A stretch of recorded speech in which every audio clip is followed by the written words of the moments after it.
love of ancient history and our wish to tell a good story that really drove us to develop the Hegemony series. Amongst all the writings of Herodotus and Demosthenes, there was a wealth of famous stories to choose from.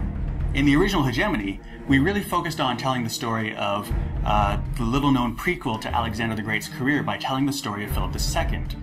It outlines the development of the revolutionary Macedonian phalanx and the rise to dominance of a small tribal kingdom.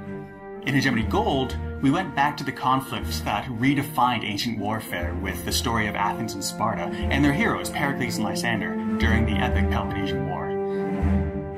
But a great strategy game is more than just a good story.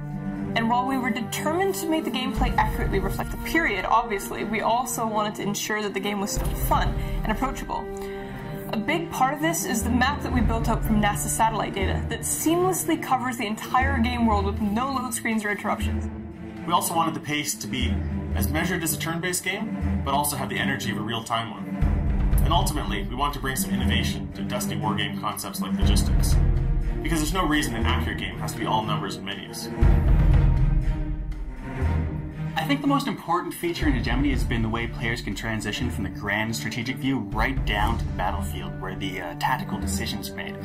You know, there's no sense that you're taken out of one mode of thinking and then placed into another, because everything's really part of a whole. Your armies march and do battle on the same screen where you build your walls and improve your economy.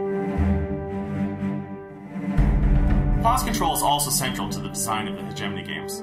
The game is designed to move in real time, but you also have the chance to stop for a bit and gather your bearings. So don't worry if you can't master build orders or do 5 things at once, because pause control means you don't have to. Well, Rome is one of the most popular topics for ancient strategy games, but we love the challenge of bringing something new to the genre. The beauty of retelling the Gallic Wars is that it is well documented but not often dramatized. This is where Caesar became Caesar, where he went as a successful politician and came back a celebrated general and legitimate threat to the established order in the Roman Senate. You also have 2 very different types of armies and military systems to model. A lot had changed since the hoplite armies of ancient Greece. Rome had a legitimate killing machine in her legions, but also had to rely on locals to maintain control over the Gauls.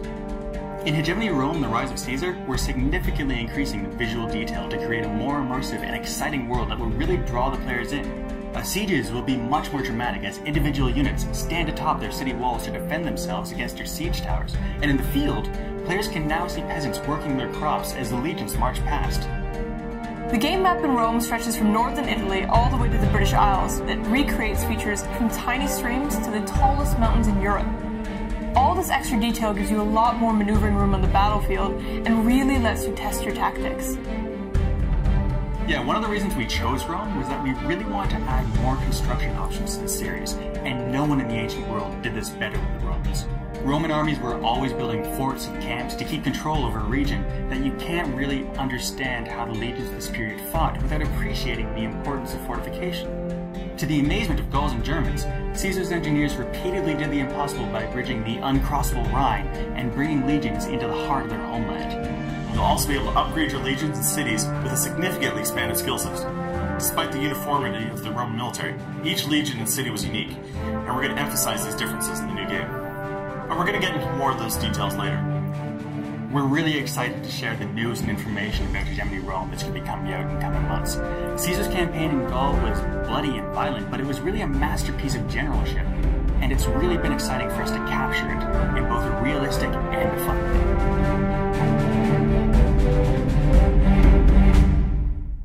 Mic check. Boop, boop, boop, boop. Dramatized. Dramaticized.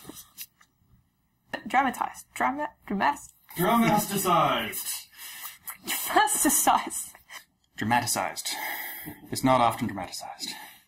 Shut up. Dramatized.